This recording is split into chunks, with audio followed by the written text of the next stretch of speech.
Coming up on this week's episode of TechSNAP. Not only is the UK leaving the Eurozone, they're creating their own internet, this time with more surveillance.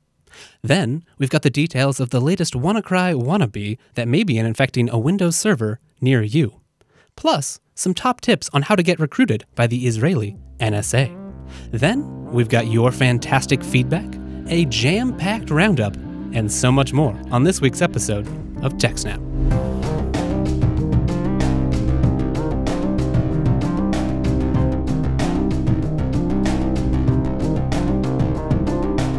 Welcome to TechSNAP, Jupiter Broadcasting's weekly systems, network, and administration podcast. This episode was streamed live on May 30th, 2017, and is brought to you by our three fine sponsors, DigitalOcean, Ting, and IX Systems. My name is Wes, and joining me this week is my BSD bestie. Yes, that's right, it's Dan. Welcome to the show, Dan. Hello, Wes. Welcome to the Great White North. Oh, thank you. Yeah, look, things look a little bit different on your end. I don't see a rack. I don't see a Tetris lamp. What's going on?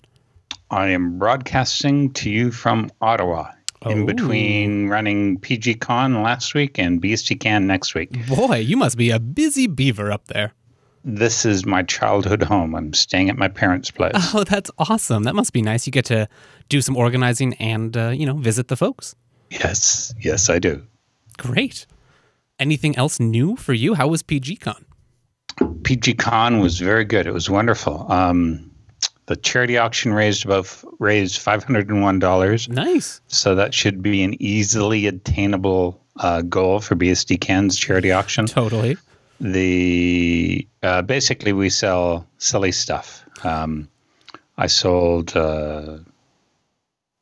someone's badge that they left behind. So it's really just like a bunch of fun. Yeah. It's very lighthearted. And all the proceeds go to the Ottawa Mission, which is a local charity not far from the venue. Yeah. But on a personal side, what was new this week, I started working on my Let's Encrypt solution. And only today at lunchtime did I get my remote NS update, so I can do dynamic updating of DNS01 validation for Let's Encrypt. Oh, I got that working. Nice. I had a problem last night with the key. Was updating it while watching game one of the NHL series. And let me think. That's really about it. Been kind of busy with PGCons. Not a lot accomplished outside of that. I can imagine. So on my end, I've moved apartment, so I'm now in a new location. Oh, yeah. Sadly, no internet just yet. I did end up in the States, Comcast does this thing, or Xfinity. They have a shared Wi-Fi program, and I have an account. So I was able to set up a terribly slow system where I bought a new Unify access point, and then I had another router, and I was able to make that a client and then bridge it over to the Unify so that I could have a more reliable Wi-Fi over the sketchy Wi-Fi. And then I did that again where I was tethering on my phone, so I had Wi-Fi hotspot on my phone being picked up by a different AP, then over Ethernet to my actual AP. It's all terrible. I'm really looking forward to being civilized again. Hopefully next week I will actually have real internet. So that service that you're picking up is just from a WAP on a pole outside the house or something, or it's for the. I'm either using the tethering on my phone, which then I pay for, or if you have a Comcast account, they have a service where on select modems, if you're running it, it then broadcasts a secondary AP that if you have an account, you can then use. Unfortunately, it's a bit far away from my apartment, it seems like, so the speeds are in the KB per second most of the time. Yeah, I know that in my apartment, I can see dozens of WAPs, a lot for Comcast and a lot for Verizon. Yeah. They're just all over the place. So it's nice to be here in the studio where we've got real internet and we can talk over here. Yes. It's awesome. So speaking of internet, I guess we should get right into the top of our show. What do you have for us? We do have a show. Well, the first thing that I wanted to talk about was how government-sponsored programs to train people to be good at cyber hacking actually improves the cyber intelligence industry. And the case in point is Israel. And what was the unit number? Unit 8200, which is the equivalent of the USA's NSA. By the way, I drove by Canada's equivalent to that, which I think is CSIS, or maybe the GCHQ, Government Communications Security something. I drove by their new building the other day.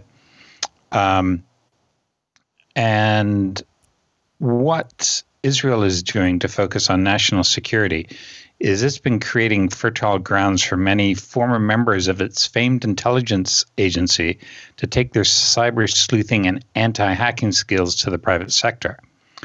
So this 8200 unit traces its origins back to just after World War II.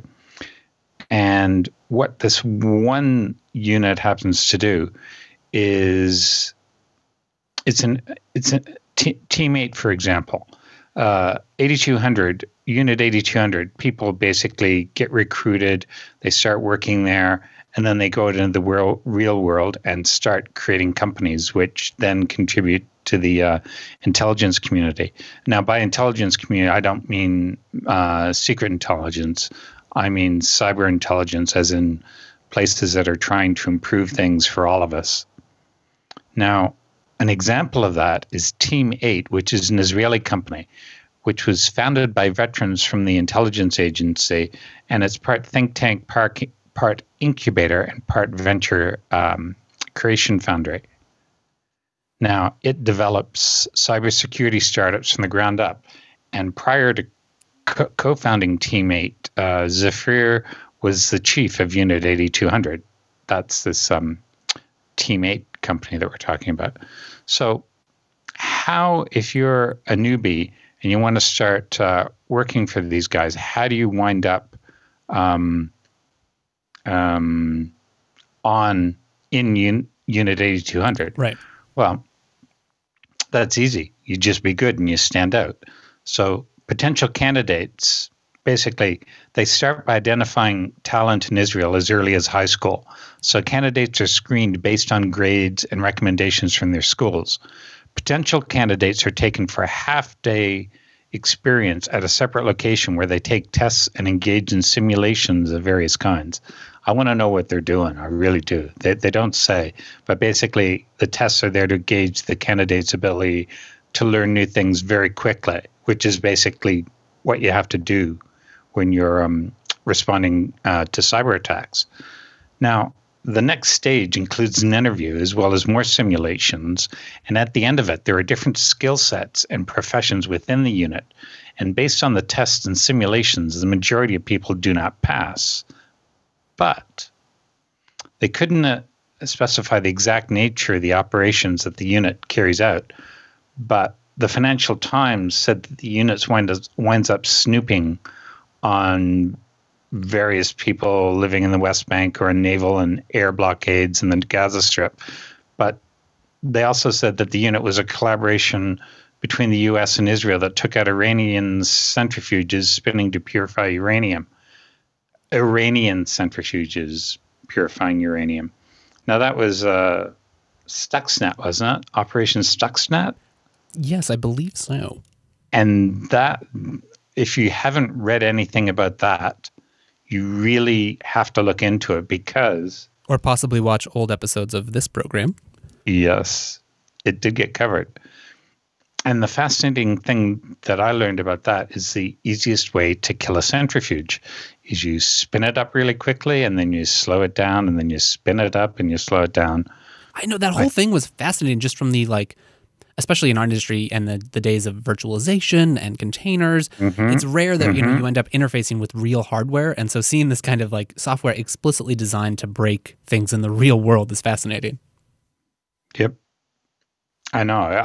I remember listening about Stuxnet, and it was very clever, exceedingly clever as to what they did. Basically, the programs lied. They sat between the centrifuges and the data output, and they lied about what was going on. Yes, and all in the meantime, they were just killing the centrifuges, which if you want to take something down, that seems to be the easiest way to do it. If you just went in and destroyed them all, that they would have just started over. But here you think you're getting somewhere successful, and it turns out you're not. Right. Slow people down the longest, make them keep guessing. So now, and then continuing on with what they say here in the story, in an industry where one of the biggest problems companies face is a shortage of talent, having access to an abundance of skilled individuals is an advantage to Israeli cybersecurity startups. And I've heard of more than one or two, and later on there's a list. And I've heard of at least 2 or 3 of them. And if I've heard of them, they must be big. Every year, the company starts by choosing an area of cybersecurity. Now, we're talking about Team 8 again. Every year, Team 8 starts by choosing an area of cybersecurity they want a company to address, from cloud to mobile or enterprise, after having conversations with industry stakeholders. And then basically they spend a few months identifying the problem, and if it's big enough and sophisticated enough, the project moves on to the next stage, which they call ideation. And this is where resources are examined to identify how they can create a more efficient solution. And at the end, the project goes to the validation stage before a company is set up. So Team 8 is actually setting up companies to deal with specific areas of cybersecurity. And I found that to be different from what I thought would have been happening. I would have thought they would have had companies saying, hey, listen, we're really good at what we do, so we're going to set up this company and do this. But they're going the other way around, where they're saying, trying to find a problem, identify it, and then creating a company just to deal with that particular type of problem. Yeah, it's kind of different than the way, at least the defense industry and the things we see here in the U.S. a lot of the time. Mm-hmm. So one of the companies that came out of Team 8 was Illusive Networks, ILLUSIV. Have you heard of them? Yeah, I have a little bit. They have a nice thing. They use deception technology to mislead hackers who have breached a network. Okay, yes, that is what it is. So they will create false versions of a company's network to lure the hacker. Once the hacker accesses this alternative reality, security teams are immediately alerted and the attacker's connection is slowed down but kept alive. This allows a forensic team to investigate what the attacker is doing from the compromised machine, essentially trapping the hacker within the false version of the network. Now, this sounds like a honeypot. Yeah, I was going to say, it's the next level of honeypot. Yeah, but it's all set up to look like the network that you would expect. Right, rather than just like an easy SSH target or whatever. This is like they've done the full gamut here to make sure it looks and feels just like the target you expect it to be. Mm-hmm. Wow. Now, Illusive is backed by big companies, which I'm not going to name. And it's raised over $30 million since its founding in 2014. Now, $30 million over 3 years? $10 million a year. So it goes through a bunch of other companies that I talk about. Now, I thought I had a more interesting bit here at the end, but I've missed it. There it is. When I was first reading this article, I was thinking, well, this isn't very useful. You're training all these people up in the military, and then they leave and they go somewhere else. But that turns out to be exactly what they want. Because while they're part of Unit 8200, they're contributing to what their employer there is doing. But at the same time, they're training them up to go out and take jobs in the capitalist market and continue along that way rather than being within the military. And I like it. It's a good way to wind up training very good individuals that are going to wind up being providing great contributions to your country later on. Right. And especially in this world of today where you have a lot of contractors involved, this is maybe one way where the military, the state can influence the training programs. And, you can have like requirements for vendors and other things, but you're not always quite sure that that's what's being followed or how good that is. Whereas here, if you've known that you've trained some people, you've sent them out, and then you are going to contract with those companies, you might have more assurances that these guys actually know what they're doing. Yeah, I agree with that. Let me see if I can find that list of companies. No, I've lost. Oh, no, I've lost it. I read it somewhere. I'm not even sure it was in this article. It might have been somewhere else. But if we find it, we will certainly add it to the show notes. We will add it to the show notes. So stay tuned.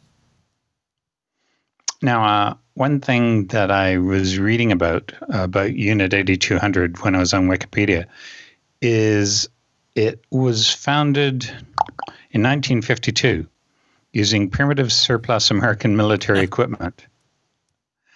And it is responsible for collecting signal intelligence, which is SIGINT. And anyone who's read Tom Clancy knows what SIGINT is, and code decryption. Basically, it's also referred to as the ISNU, Israeli SIGINT National Unit. But it's 8200 is what it's known as.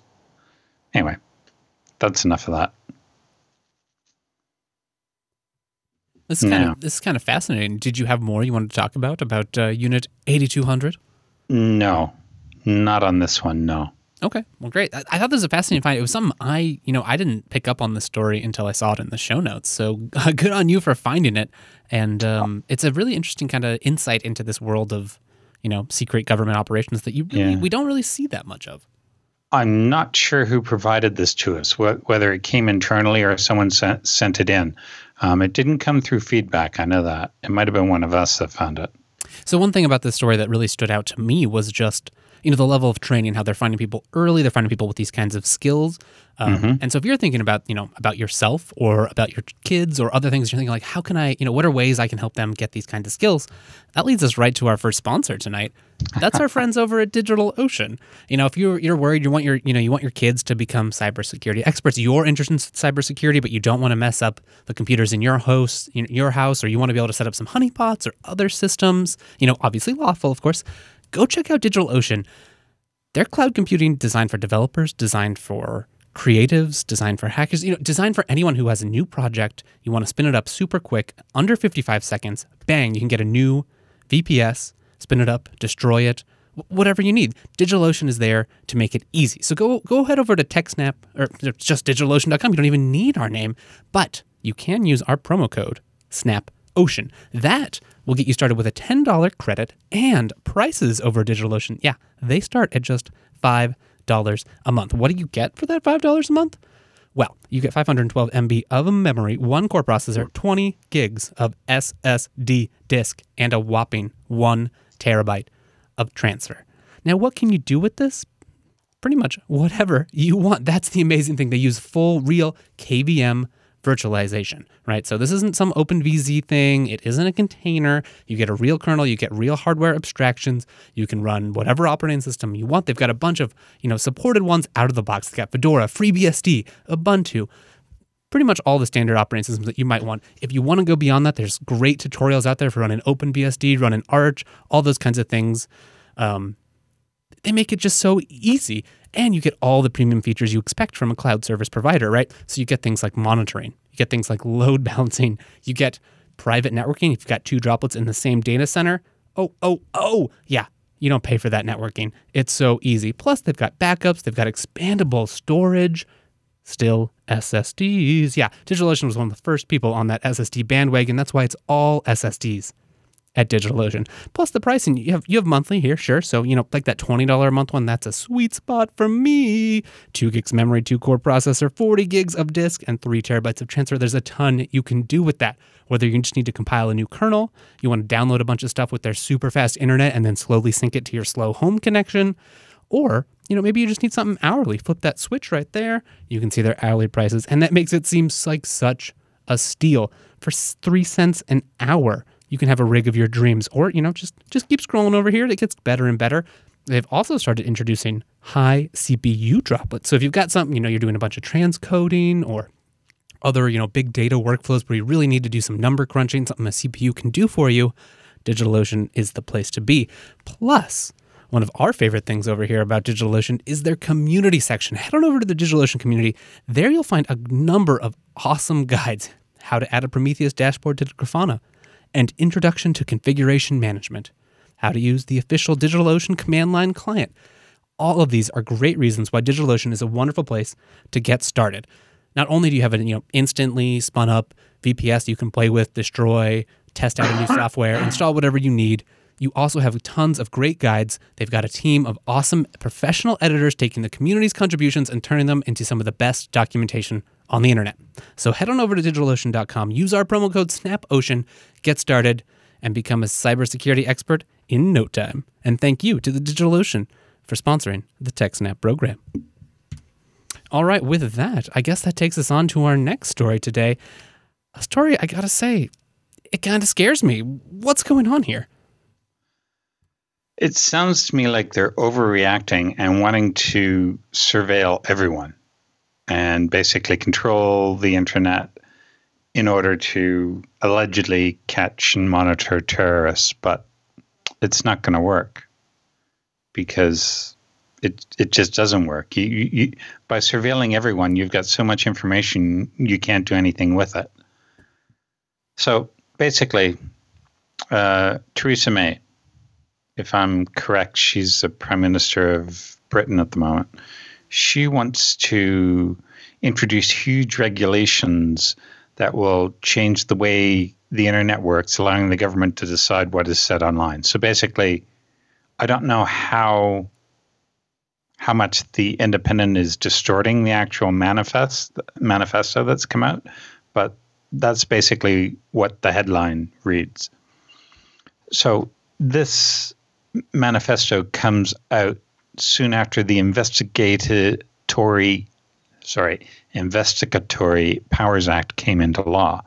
That legislation allowed the government to force internet companies to keep records on their customers' browsing histories, as well as giving ministers the power to break apps like WhatsApp so that messages can be read. And I can't believe that Britain, of all countries, is doing something like this, because that's just a huge intrusion upon the privacy of everyone in Britain, not just its citizens, but even visitors as well. So the manifesto makes reference to these increased powers, saying that the government will work even harder to ensure that there is no safe place for terrorists to be able to communicate online. Well, that goes both ways. It also means that nobody is safe to communicate online. It means nothing is safe. And there's plenty of legitimate things that occur online that need to be kept private and confidential. There's all kinds of support groups and mentoring that goes on online that the government has no business being anywhere near. And this is going to put all that kind of stuff in jeopardy.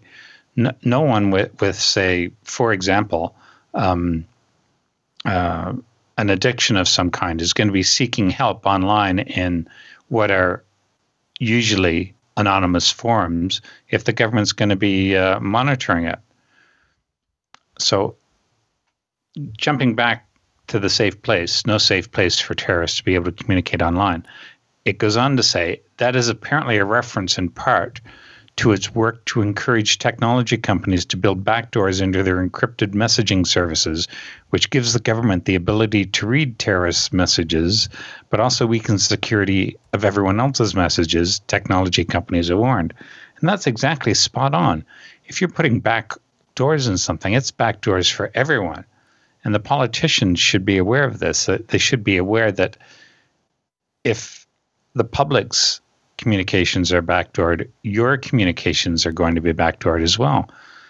And I remember a while back someone said that if politicians want to impose backdoors on everyone else, they should live a year or two with all their emails, phone conversations publicly posted. See how they like it.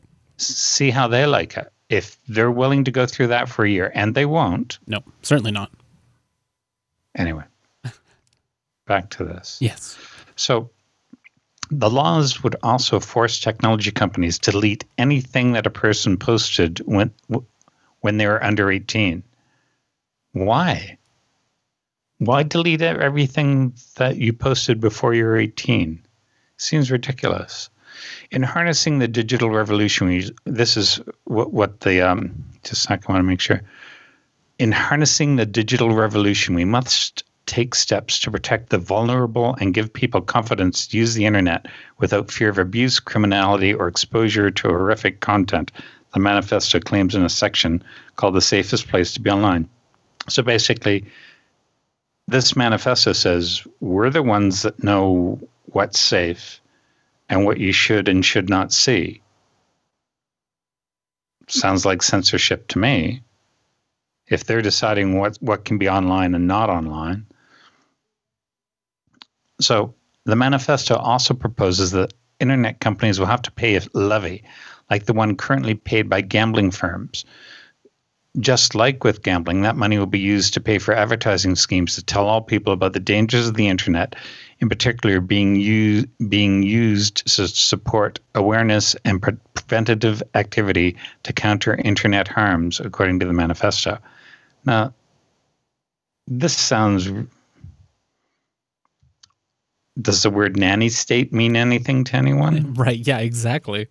We'll protect you. While we cannot create this framework alone, it is for government, not private companies, to protect the security of people and ensure the fairness of the rules by which people and businesses abide. Nor do we agree that the risks of such an approach outweigh the potential benefits. Well, of course you wouldn't. But this is just such a terrible idea. Would you vote for this? No, certainly not.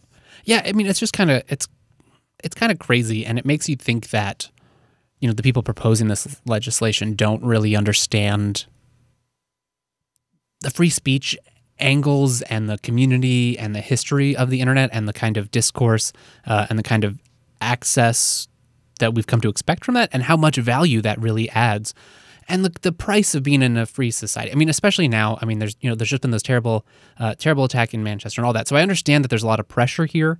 You know, we want to keep the public safe. Of course, that's a justified priority. Absolutely. Mm-hmm. Yeah. But in some ways, there are just certain costs to living in a free society. And yes, I mean, like, I want to be able to have private encrypted communications. I understand that means that yes, terrorists, evildoers, whatever, they'll be able to do that as well. I mean, I think that just means, we still need to fund our police forces. We need to fund all the agencies that we can to protect us. But at the same time, we need to keep our inherent civil liberties intact.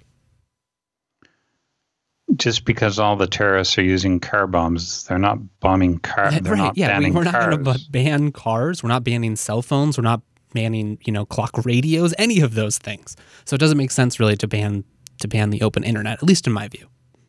No, I agree. There's plenty of existing laws to deal with this. There's no need to create new ones. Right. Yeah, exactly. Right. Like a lot of these things are already criminalized. We already have the laws in place. Yes, enforcement can be more difficult, but sometimes there's just a limit to the amount of things that we can change and really do that. There are just costs. I understand that if I don't lock my door, someone might break into my house, and I only go so far into protecting my own goods because they're just, you have to weigh the balances there. Yeah. It's dangerous to see. I guess, they have an election coming up, so we'll see if this is the kind of policy that the British public chooses, if this is where they want to go forward. It'll be interesting to follow. It's astounding. It's astounding. Yes, exactly. Dan, why do you bring up these really depressing news stories? It's not your fault, I know. Okay, well, let's slightly change the topic. During the last ad, you mentioned two words. It was for DigitalOcean. The ad was for DigitalOcean. Did I tell you I spun up a droplet recently for my external Nagios? No, you didn't. Oh, tell me more. A friend of mine loaned me a gel on his box, and that let me get it going. And then his box died, and we never got back on it. So I spun up a DigitalOcean droplet and used the Ansible scripts to get it reinstalled and running, and found some bugs in the scripts, but it's back up and running. But I don't have it running at the moment. It is still there, but it's not powered on. Am I to assume this is a FreeBSD droplet? Yes, it is. FreeBSD 11 with ZFS. Awesome. How did you guess? I wonder how well are your Ansible scripts pretty specific to that? Yeah. All of my Ansible scripts are let me think. They're sort of tied mostly around packages and installing files in certain places. So yeah, most of them would be tied to a FreeBSD setup, yes. Yeah. I know that can be a lot of the bigger, the configuration management pains is like, it's easy enough to get a package installed, but then you're like, well, I need to add this config file and, that'll be different if it's from ports or the base system, and it might be different depending on here or there. So that makes sense. Yep. And then the other thing that you mentioned during the ad, you said the word Prometheus. Yes. Yesterday afternoon was Memorial Day. And I'm in Canada. It's not Memorial Day up here. No, it's not. So I went to the movies in the afternoon at about 1 o'clock. Excellent. And saw Alien Covenant. How was it? That was good. Was it? I liked it. I liked it better than Prometheus. Excellent. Now we've got the official review from Dan right here in the show. Yes, we do. We're starting a whole new sideshow. Yeah, exactly. The Dan and Wes Movie Hour. You saw it here live, folks. There we go. Yeah. Awesome. All right. Well, anything else you'd like to add about the depressing news for the UK internet? Hopefully it's not going to go anywhere. Exactly. Okay, with that, let's jump right over to our next sponsor today. That's our friends over at Ting, the company trying to make mobile that makes sense. You can see it right there on their homepage. The average Ting bill, it's just $23 per phone per month. That's kind of crazy. So, little backstory by myself. I've just moved to a new apartment. In my new apartment, I don't have internet yet. Ugh, that's dangerous. That's horrible. Especially like, hey, I'm trying to prepare show notes. I'm trying to do research. Hey, I actually have a real job that I'm trying to do as well. Ting makes that so easy because with Ting, you just pay for what you use, right? So however many minutes, however many messages, however many megabytes, they just tally it up. You fit into some boxes. They say, hey, you use this much. All right, that's what you pay for. Here's our rates. It's so simple and so easy. That's why they say it makes sense, because it really does make sense. So I don't use it. I have Wi-Fi. There's Wi-Fi here at the studio. I have Wi-Fi at work. I normally, anyway, have Wi-Fi at home. So normally, my bill is not huge. I use usually less than a gigabyte of data a month. This month, I've already used 2.5, and it's been like a week and a half. With Ting, that's possible. Any other service provider where you have, early termination fees, you have contracts, you have data caps, and you have minimums, right? So if I paid for 4 gigs of data a month, sure, that's nice. That's a nice allotment of data. But most months, I would never use that. I'm paying for a service I don't need. So this month, my Ting bill, it's going to be larger than most months, but that's easily offset by all the other months. You can get started. Head over to techsnap.ting.com and then go over to the rates page. You'll see what I'm talking about. It's so simple, so straightforward. Lines start at just $6 a month, and then you just pay for what you use. So you go over here, hey, maybe you use some minutes. You don't use text messages because, you're hip. It's 2017. You don't need text messages. And you use a little bit of data. Boom. Your monthly bill, that's just $31 a month. And because lines are just $6 a month, Ting is so flexible. It's really easy. You just want a Ting SIM card to pop into your laptop. You want a Ting SIM card to pop into, just like a flip phone that you keep in the car for camping or long trips, or just as a backup if you forget your regular phone, or, if something breaks. Ting makes it so easy for that. And not only that, but they have both CDMA and GSM for whichever one might work better in your area. They have no early termination fees, no contracts, no overage charges, and all the usual features that you've come to expect. 3-way calling, tethering. There's no you get this many data, megabytes of tethering and then you can't use it anymore, or you have to pay extra. No, on Ting, data is data. It doesn't matter. However much data you use, that's how much data you pay for. It's so easy. Plus, you can bring your own device. They support a ton of different devices. Or if you need a new device, just go on over here, shop their new devices. Going over to techsnap.ting.com, then go over to their store, and you'll see a bunch of great devices. They got SIM cards there. They got the brand new Apple iPhone 7 Plus, if that's your thing. If not, they've got a huge selection of Android phones, some budget phones. And if you head over to techsnap.ting.com, you'll get a $25 service credit that you can apply to some of these phones. So if you want to pick up that new LG G5, $25 right off that price. It's yours. It's unlocked. There's no shenanigans. Ting does not get in the way. They don't play crazy ISP. They're not, the thing about Ting, right? They're not trying to sell you on their mobile store. They're not trying to sell you on their movie store. They're just trying to be your mobile ISP. That's it. Simple as that, right? They want to have great customer service, which they do. They want to have a great, simple, easy to use, intuitive dashboard and phone app, which they do. And they want to make it simple. They want to make it make sense. They want to make it easy. They don't have to spend a bunch of money trying to invest in being a media company. They don't spend a bunch of money trying to invest building out the cellular networks because they're a reseller. So they can really focus on their value add, which is you, the customer. That's what makes Ting different. They really highlight you. They understand it. Their parent company, Tucows, has been in this game a long time. They support things like net neutrality and a lot of the other, the thing about Ting is they're nerds. Just like us, they're cord cutters. They understand that, hey, maybe you do need messages and megabytes. They certainly offer them, but probably you just need the megabytes, right? That's what makes Ting so great. Beyond the flexibility, beyond that, it's just that Ting are people like us. They support the same mission we do. And if you go over to techsnap.ting.com, you'll get that $25 service credit. It makes it super easy to get started. Install their app, install their website, or if you end up having to talk to a person, you'll talk to a real person who will stay on the line and do their absolute best to help you make sure that it's easy to get started. You probably already have a device that supports Ting. And if not, hey, just make it the backdoor, the backdoor into your network, make it your backup phone. It's super easy to get started. And if you're anything like me, before long, you'll be canceling all your other carriers and jumping on the Ting network. So thank you to Ting for sponsoring the TechSNAP program. And you can say thank you by heading over to techsnap.ting.com. All right, that brings us to our next story today. We may have been a little smug. We were talking about WannaCry the other week. It's been going around. Turns out it's not just the Windows world. Open source is vulnerable too. Yep. So tell us more about this, Dan. Is it as bad? Should we be just as worried as we have been about the WannaCry attack?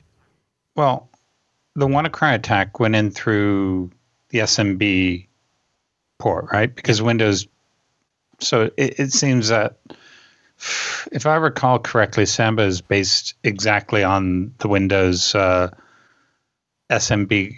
Right, server message block or something like that? Yeah, and Samba was just, basically what they do is they reverse engineer the protocol so that Windows clients can just use these file servers, so you don't have to use Windows servers. It's a great idea. That's how it works. But it seems that the same bug is in both.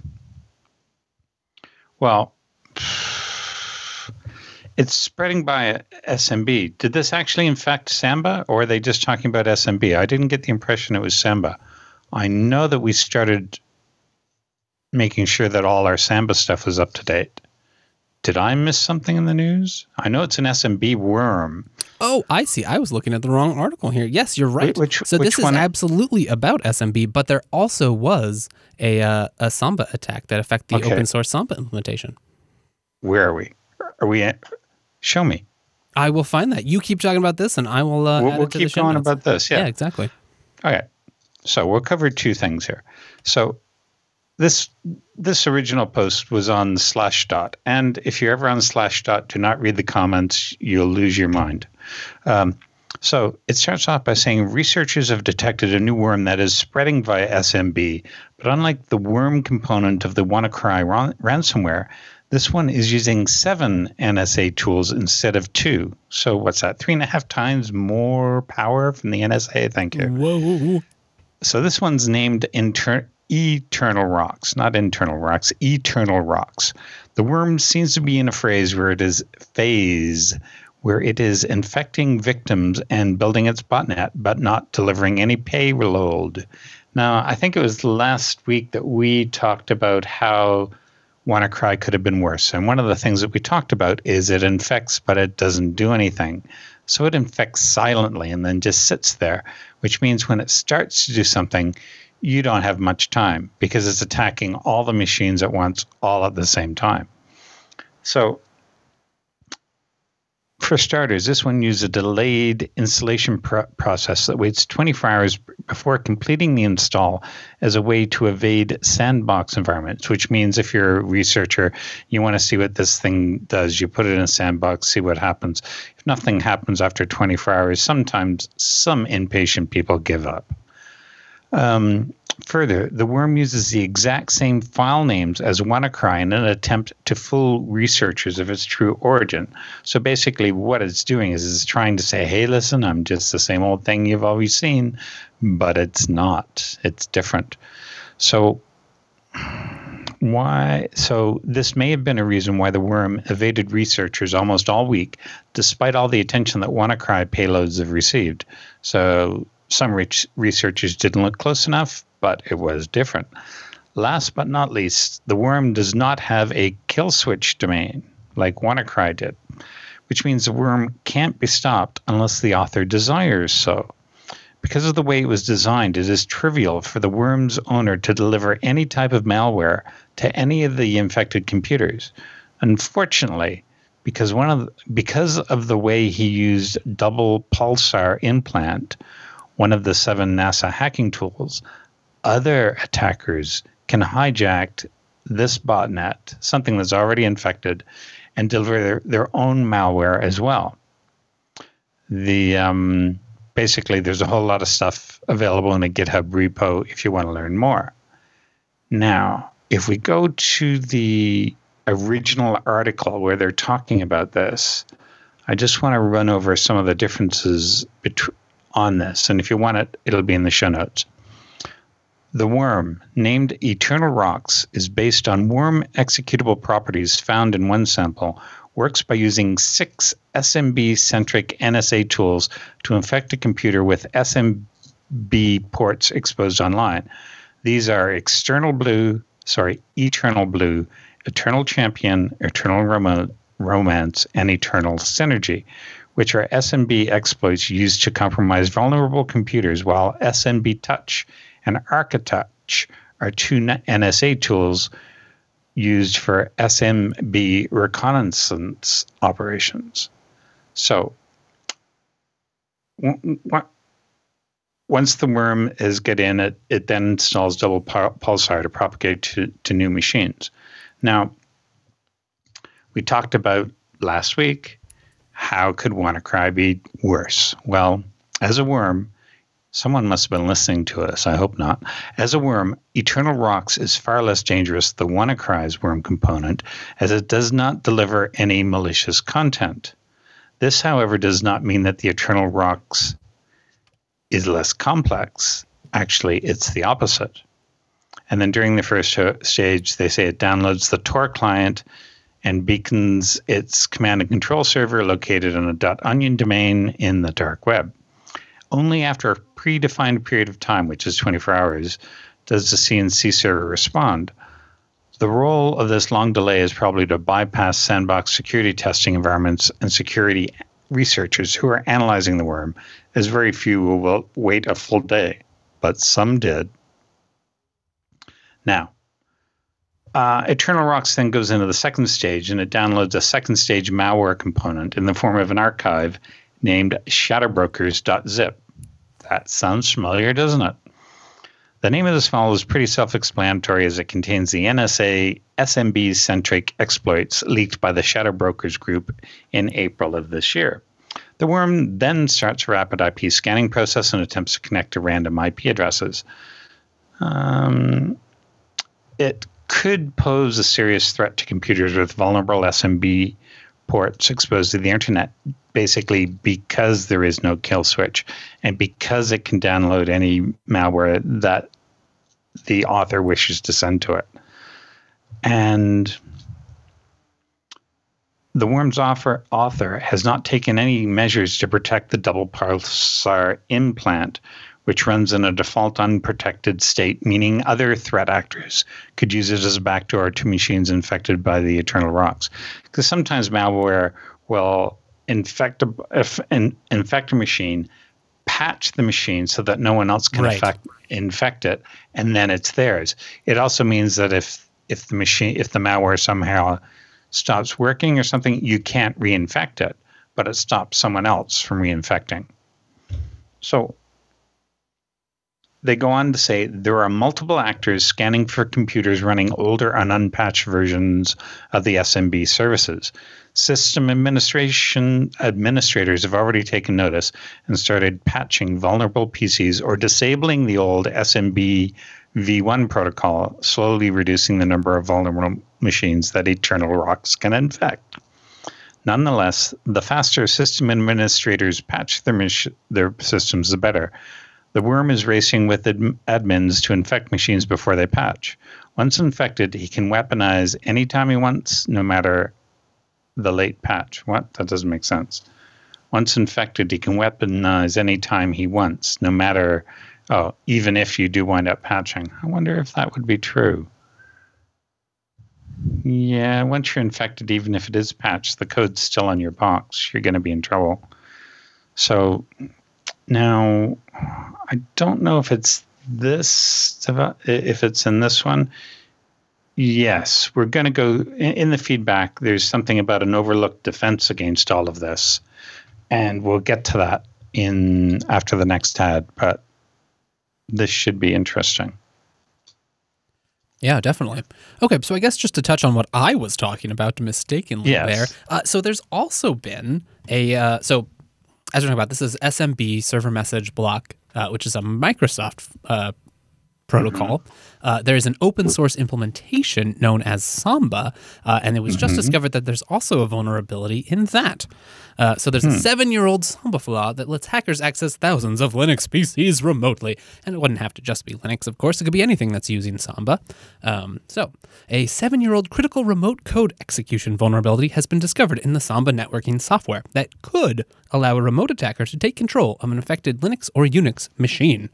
Samba is an open source software that runs on the majority of operating systems available today, including Windows, Linux, Unix, IBM System 390. It's so funny that they talk about that. And OpenVMS, all very relevant systems, of course.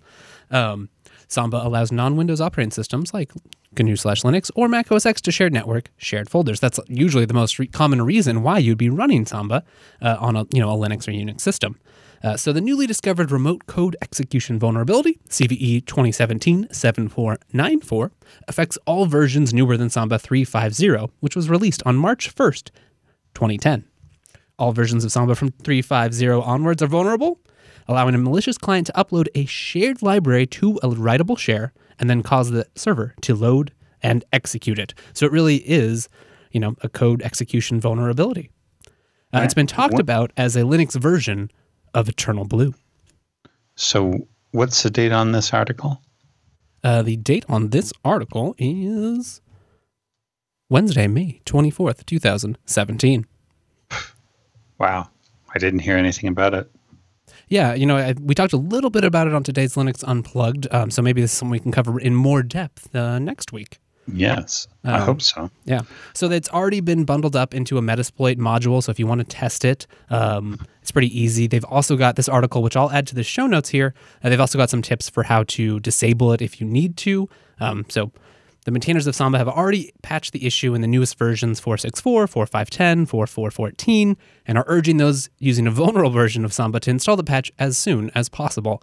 But if you can't upgrade, they also have a simple command, configuration in your smb.conf that you can add that will make sure that this doesn't affect you.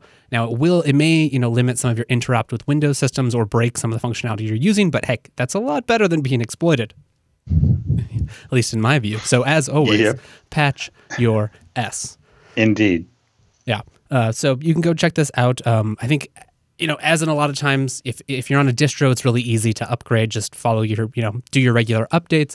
Where I think this may bite us and we'll have to wait and see is all the embedded systems, NAS devices, routers, anything else running SMB, Samba protocols that who knows when they'll be patched. And even if there is an upstream patch, who knows how many end users will use it. Thankfully, at least, Samba is usually only used on a local network. So you would have to, have entry or be on that network to start a lot of these attacks. But that doesn't save you. There's some public. Yes, there are some public. I've certainly seen those or seen those in place. I don't have any of those. Actually, I don't even think I have any Samba at home anymore. Thankfully, I don't have any roommates or other people in my house that I share files with that way. I used to do it for like movies and things, but ever since Plex or MB or that kind of stuff, DLNA, there's a lot of other options. So yeah, I don't think I'm. I think I have a Samba. I think I have a Samba server at home that I sometimes connect to from my laptop, but I hardly ever use it. Yeah, rarely. Yeah, and these days there's like other solutions. You might use something like SyncThing or other options if you don't need the exact kind of functionality that the Samba provides. To get to my Samba server, you have to get on the wireless, and then you have to get on the VPN. Mm-hmm. So, yeah, it's not that easy. All right. Anything else you would like to add about Samba, SMB, or any of these vulnerabilities? No. Okay. Well, that brings us to our final advertisement this evening, and that's our friends over at IX Systems. If you're looking for a NAS vendor who takes security seriously, look no further than IX Systems. They're the hardware provider that you wish you'd learned about years ago. Go over to ixsystems.com/TechSNAP. There, you'll find the ultimate guide to buying a new server for open source. So whether you need a new custom server for your small business, you just need a new, NAS or backup machine for your small office, or heck, you just want a new machine for home, a desktop, a server, free NAS Mini, they've got it all at IX Systems. They've worked with all their awesome hardware providers, especially those amazing Intel processors, to build custom solutions that meet exactly your needs. Gone are the days where you have to go online and buy from some big box store. You're not quite sure, hey, is this going to work for me? Does this meet my needs? Am I getting a good deal here? Oh, what about expandability? Can I put this card in that? Or how many hard drives does this support? I'm not sure if that'll work. No, call up IX Systems. They've got a team of super talented sales engineers standing by, ready to talk to you. And the difference with IX Systems is they're there to form a partnership with you. They understand that your business, your use case, it's unique, it's special, and you deserve a custom server to go with it. Head on over to ixsystems.com/TechSNAP. Go check out some of the awesome people that they work with. You'll see what I'm talking about, right? Right there on their homepage. It really just says it. I mean, Sony, Disney, Yelp, Evernote, NASA, Berkeley, they work with some of the biggest names in these businesses, people with really big data requirements, right? We're talking about petabytes here. So whether it's just, a free NAS Mini, which is awesome, the free NAS software is great. It runs on rock solid FreeBSD, and you can be sure that anytime there are these vulnerabilities, they've got patches already in place, ready to update, auto-updating in the background, all of that. They really take security seriously. If you have bigger needs than that, check out the True NAS system. Or, hey, maybe you're going to go crazy. You're really jealous of Dan's rack. I know I am. Go pick up a True rack right there. This is the kind of enterprise-ready storage, a powerful, flexible rack scale architecture that takes the guesswork out of building large-scale data center applications. If whether you're the person responsible for this, the person in your organization, it's really worth taking the time to go check out IX Systems. There's a lot of hardware providers out there, a lot of resellers, a lot of people who are going to sell you the latest, brand X server at a discount or blah, blah, blah with this support package. But they're not really in that same game. They're not the experts. They're really just reselling things. They don't have the passion that IX Systems has. IX Systems has been in this game for a long time. They really understand the hardware they're selling. They really spend a lot of time working to make sure their systems are rock solid. Just listen to some of the people who use it. You'll hear these awesome stories about first-class support, about, hey, this hard drive didn't work. Yeah, they'll ship you a replacement, right away. They'll make sure that your problems are met. They'll make sure that you really have a great experience. And they do the kind of white glove service that you just don't get anywhere else. They do burn-in testing. They make sure that, hey, we're shipping your system. We've run it. We've run our tests on it. We've made sure that if that hard drive is going to fail, it's going to fail before we ship it to you. Plus, you can get it all configured. They know FreeBSD. They know Linux. They understand these systems. You can get it configured right to your spec, ready to shipped right to your data center, racked up, plugged in, and bam, you've got a new server running. So don't waste any time. Don't have hassle with all these big brand name vendors. Check out IX Systems. Check out their awesome custom solutions and go be part of their community. Go check out the IX Systems blog. They've always got a ton of stuff. You'll see them at lots of different conferences. I'm sure they'll be at BSD-CAN here in a week, right, Dan? Yep, I'll be here. Yeah, exactly. And you can check out all their, here they're talking about Veeam On, the Veeam On conference. They're talking about combating WannaCry and other ransomware with OpenZFS snapshots. Hey, that's a great way to do it. Kansas Linux Fest. It really goes to show that IX Systems is part of the community. They understand open source, they understand Linux and FreeBSD, and they're not just trying to make money off of it. They're part of the community. So go get started. Go find out what I'm talking about. ixsystems.com/TechSNAP. And thank you to iX Systems for sponsoring the TechSNAP program.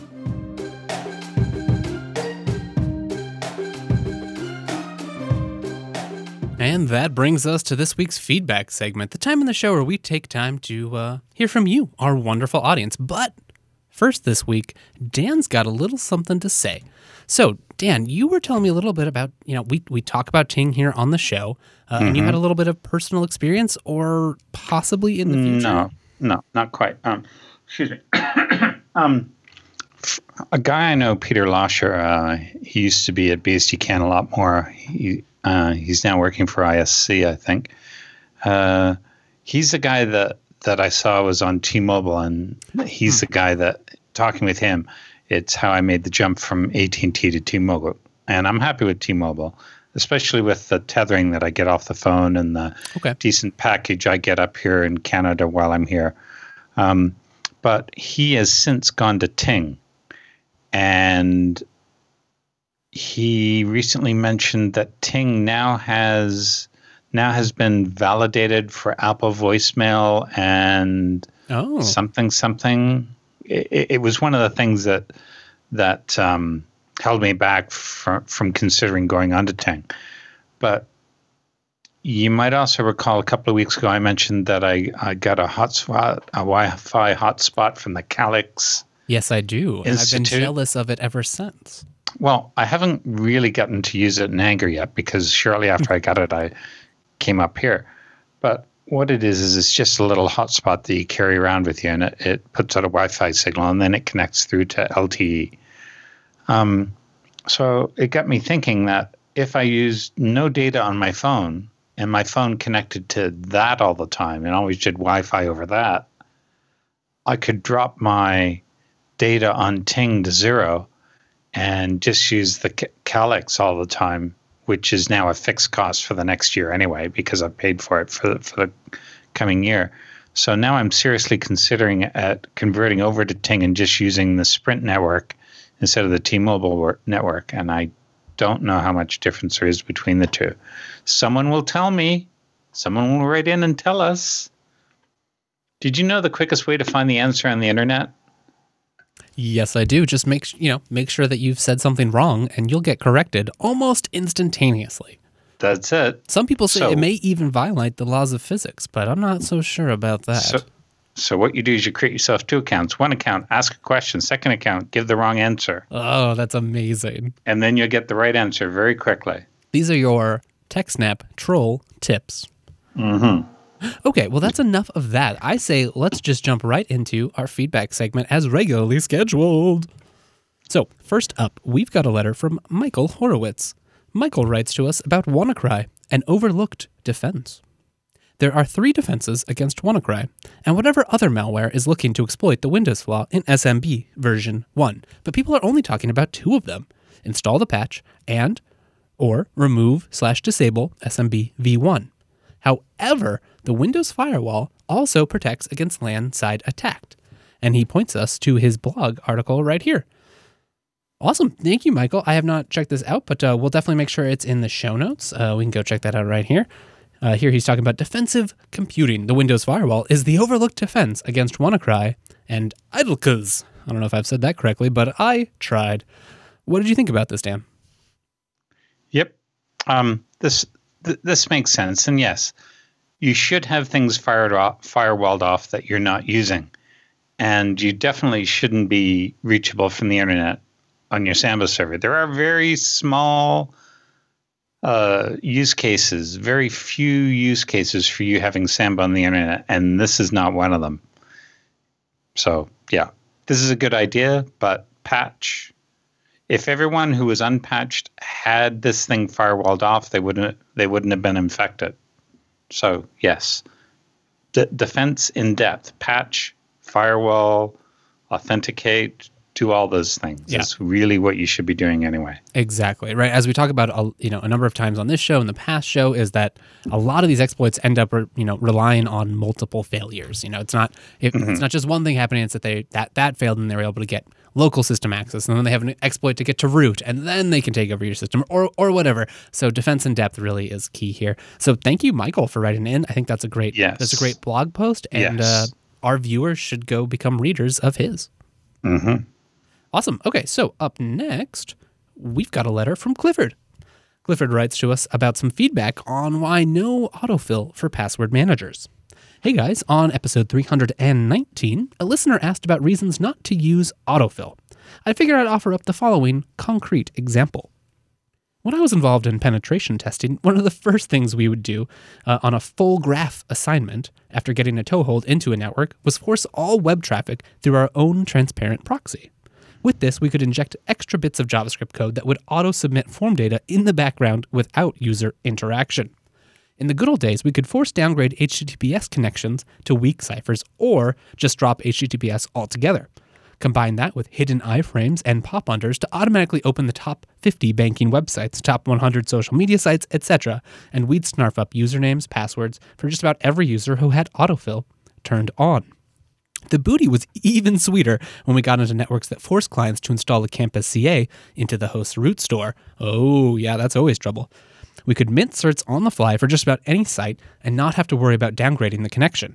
It would look totally legitimate until someone clicked on the little green padlock and wondered why a cert for Super Mega Bank was issued by the people who signed my checks.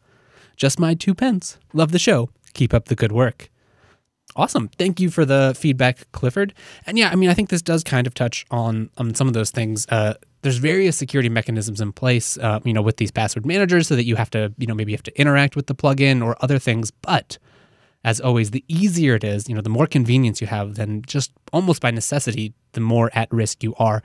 If you don't need that convenience, if you have the technical sophistication to go without that convenience, it may be in your security interest to do so.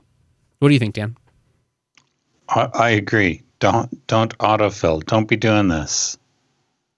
Yeah, exactly. It doesn't make any sense at all. And I mean, I get it if it's super convenient and stuff. And most of these, 1Password, LastPass, they have reasonable security histories. They've done a good job of using good ciphers on the back end, making sure things are actually encrypted, using good encryption methods. So, it's not the end of the world. But as we just talked about defense in depth, if you don't need it, try to limit the simpler systems that you can have.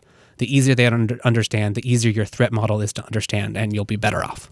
Your convenience is not having to remember the password, not that you avoid finding your password, clicking, copying, and pasting. That's just do that, and you'll be a lot better off than autofill.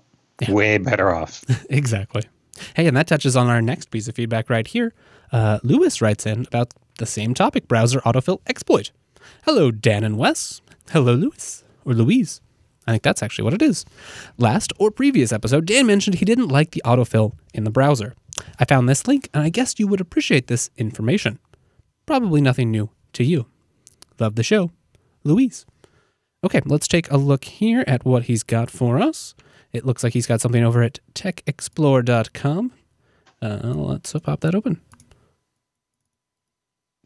So basically what this is similar to what they mentioned in the previous feedback. It's a hidden form, and basically it tricks your plugin into thinking, oh, I know this form, I'll just fill it in. So basically what the forms do is they say they look for stuff that they recognize and then fill it in. But it's easy enough to fake that. All you do is you log into an existing banking site, file save the HTML page, and there you've got the start of the hidden form that you want to fill. Yeah, and this kind of goes, especially a lot of these sites, the banking ones in particular, as we've talked about, are frequently, they've got some technical debt, they've got older systems in place, so it should even be easier a lot of these times to replicate that. They're using probably old style forms, they're not using any kind of fancy mitigation techniques in a lot of cases, so yikes, yeah, that's dangerous. And this is exactly, I think, the kind of concrete example that we were, alluding to, if not actually directly referencing, so that's great. I really appreciate having the direct example. And it does go to show, it is fairly easy to cause these kinds of problems. And then that's it, right? All the security you were using from your password manager, right out the window. Yep. I wouldn't do it. Yeah. Don't do it. Follow Dan's advice, everyone. That's just disable autofill not only on your browser, but in your password tool as well. Disable it in both. I know that one is sort of related to the other, but don't do autofill anywhere. Exactly. Okay, well, I guess that brings us to our final piece of feedback this week. And that's some advice for Dan. It comes from our friend Peter, and he writes, DVL might want to remove the WebRing link. So DVL might want to remove the WebRing from racingsystem.com, and then he provides us with this image. Yep. Uh-oh. Yep. Let's just pop that up bigger. Looks like that site contains malware. I'm not surprised. I bet the webring.org fell into not being used. It got abandoned. Someone snapped it up, and lo and behold, there's all these sites linking to it, and people are clicking in because all the webring links still sit on sites like this. Yeah. So I was brave, and I did not get it flagged for malware. I just went to webring.org, and this is what it looks like. Explore your hobbies, interests, and more. Yeah. Yeah. So it looks kind of like garbage, unfortunately. Yeah, it's crap. Which is too bad. But it's not at all related to what it used to be. Yeah. So I went in and I cleaned up 2 different pages within the website. I think this web page dates back to around 2009, something like that. I think that's when I started it. I'm not sure. I really do not remember. It's long enough ago, I think, that you can be forgiven for a little forgetfulness. But yes, it's been patched now. Thank you. Exactly. Awesome. So that wraps up today's feedback segment, but it also highlights exactly why that's maybe our favorite segment. We get to hear from you, our wonderful audience, and turns out like half the topics of the show come from the feedback, and we get a bunch of great tips. So keep it up. Please write to us. You can go over to techsnap.reddit.com or jupiterbroadcasting.com/contact, or you can find us both on Twitter. Stay tuned for those addresses. And coming up next, we've got the roundup.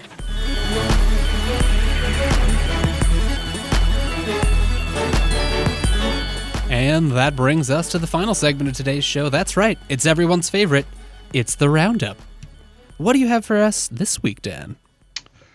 Well, I think Chris mentioned this one. Oh, great.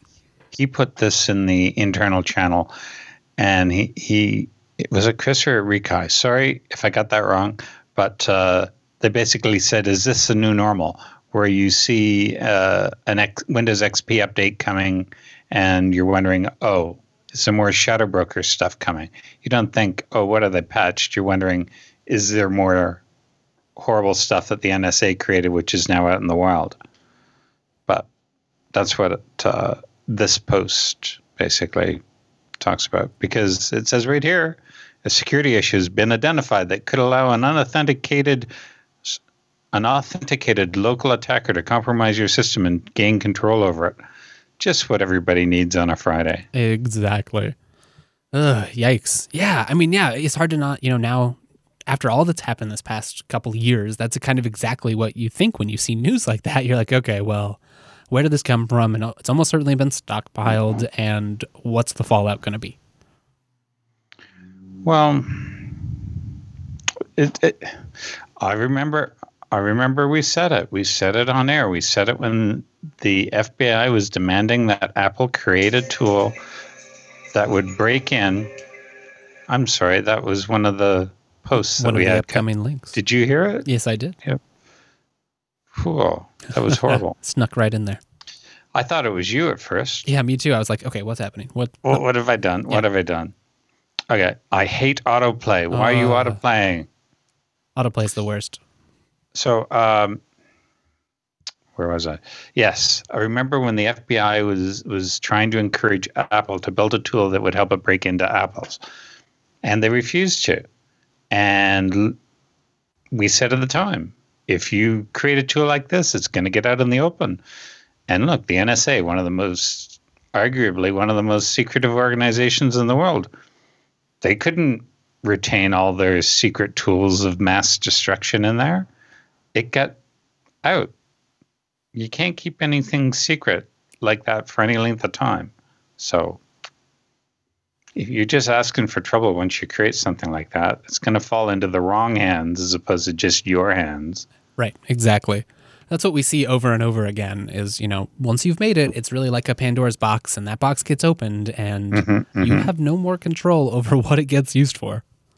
So I guess that takes us right into our next story today. Wait. Oh, no. Jumping back to what Theresa May says, look, we're just going to keep this here in case we need it. We're not going to actually look at it or do anything. We're just going to have this here in case we need it. What's going to happen? Criminals are going to find their way into it. Third parties are going to find their way into it. It's all going to become public sooner or later. Yeah. And the only thing that'll cause a huge uproar is if some politicians' private details get released, and then maybe the politicians will try and reverse it. But then all the data's gone. All the data's gone already. The criminals already have the access to the tools. At that point, cat's out of the bag. They have the personal information that they need to steal to do identity theft, stuff like that. It's gone. It's out there. Once it's gone, it's gone. Exactly. Okay, well now that takes us right into the next story today. Congress introduces a bill to stop the U.S. from stockpiling cyber weapons. The bill would ensure that all software and hardware vulnerabilities in the U.S. government's possession are properly reviewed in an effort to avoid a similar mass leak of NSA hacking tools and cyber weapons. This sounds like a good thing for once in the roundup. Yeah, I'm not so sure. I think it should just be government policy. Yeah. I don't think legislating it is the right thing to do. Who's going to review it? Who's going to decide? I mean, we know it's wrong. It's not a good idea, but who's going to be on this board and decide, well, we'll keep this, we'll not keep that? And how are they going to keep it secret? Yes, it does raise larger issues of what's the process going to be. The so-called Protecting Our Ability to Counter Hacking Act, or Patch Act, okay, I do like the name, that is kind of funny, would force the government to turn over its stockpile of undisclosed zero-day exploits that it uses to target computers and networks for surveillance to a newly established independent technical review board. Lawmakers hope that the secret hardware and software vulnerabilities can be made public and fixed. It is essential that government agencies make zero-day vulnerabilities known to vendors whenever possible, and the Patch Act requires the government to swiftly balance the need to disclose vulnerabilities with other national security interests, while increasing transparency and accountability to maintain public trust in the process. So those sound like good things, but I think you're right that there are some implementation details that we need to get right here. It could quickly not be very effective or not worthwhile and spoil the kind of goodwill that they're trying to generate here if they do it poorly. So, it shouldn't necessarily be this handed down slap on the wrist mandate. It needs to make sure that it's, that the people who are in charge of this, the people who day to day are using these attacks, that it's really instilled in the culture and the process and not just some high up rule. I don't think there's any way to stop governments from wanting to do this sort of stuff. It's spycraft is what it boils down to. Right. I mean, that's kind of ingrained in their institutions is anytime you can get an information advantage over an enemy or an opponent, you're kind of obligated to do so. You never know when it will be useful down the road. Yep. Interesting. Well, I'm sure that will come back up on future episodes of this program. Yes. Next up in the roundup, this is an interesting article from, a paper from Symantec about the increased use of PowerShell in attacks. And correct me if I'm wrong, but PowerShell is the new, is it a bash shell that's now available on Windows boxes?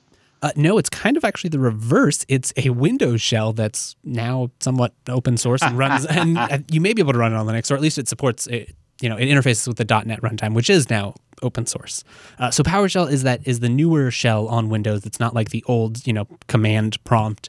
It's basically a shell that has those features as well as interfaces with the .NET runtime. So you get lots of fancy internal Windows features.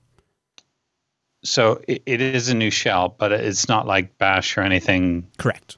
It has its already very own in existence. peculiar syntax. Yep. It is interesting and powerful. It has kind of an object-oriented approach to a shell. So instead of piping text, you actually do, you kind of share objects between systems. So there are a lot of things that I find interesting from a technical perspective, but it does not have the same familiar bash semantics.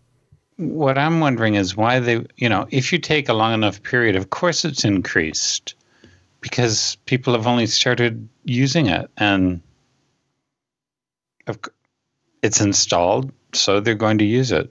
I don't find it surprising that there's more of them. I would be surprised if it wasn't being used.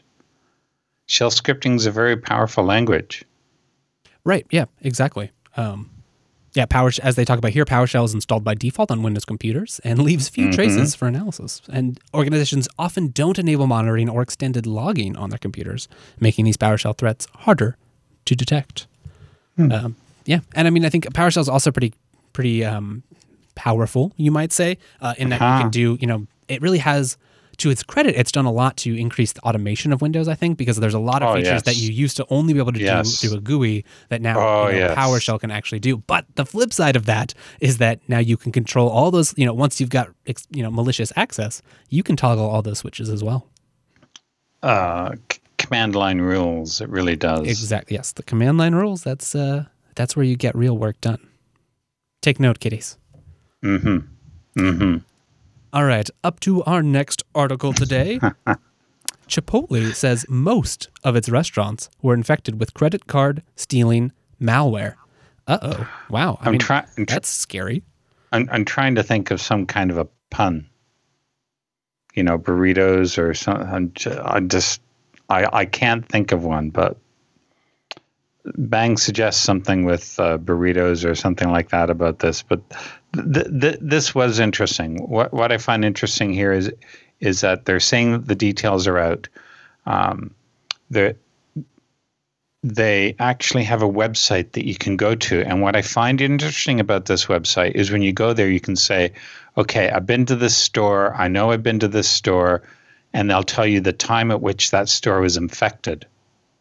Oh, wow. Look at that. That's handy. And that is very nice. Yeah, that's real information for people who are worried about themselves. They're not giving you a list of all the stores and saying where they were, when and where they were infected. They're just saying, okay, if you've been to a store, you can come here and find out if you happen to go there at a time it was infected. I don't think I've ever seen that from any other. Here's an example. I just put in some my information there, and you? Here's a list of stores that were affected and the dates that they were affected. So hopefully you could then go, if you paid with credit card, you could go cross-reference your bill, see if you were at one of those restaurants at the time that it was infected.